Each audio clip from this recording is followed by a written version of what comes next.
اوردر مليان مشاعر حلوه جدا جدا ما شاء الله، اللهم بارك، من ام واب لبنتهم. هو الاحلى من الاوردر القصه اللي خلف الاوردر يا جماعه. تخيلوا ما شاء الله هما الاتنين طالبين لها اوردر بمناسبه عيد ميلادها الخامس. مامتها هي اللي مأكده الاوردر معانا، قالت لي يا منات دي جايه بعد الشقه 6 سنين، فعايزين نعمل لها بوكس كده من عندك عشان هي بتحب تشوف فيديوهاتك.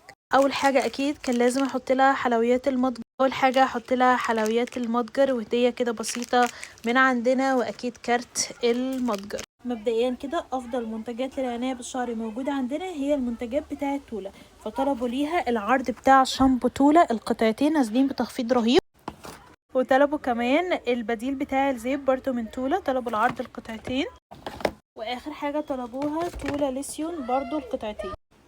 طلبت ليها كمان معطر الشعر بالفل والياسمين اول لما عرفت اللي هو تركيبه طبيعيه خاليه من الكيماويات. وفي قسم الاطفال بقى طلبوا ليها شويه توك كده كيوتة موت، زي مثلا التوكه ديت. عايزاكم تكتبوا لي اسم الدبدوب ده انا ناسيه اسمه. كمان طلبت لوتسو، اسمه لوتسو، طلبوا ليها كمان التوكه ديت باللون الاصفر، والتوكه كمان بتاعت ستيتش باللون الازرق، وكمان باللون الفوشي، وفرشه الشعر السيليكون.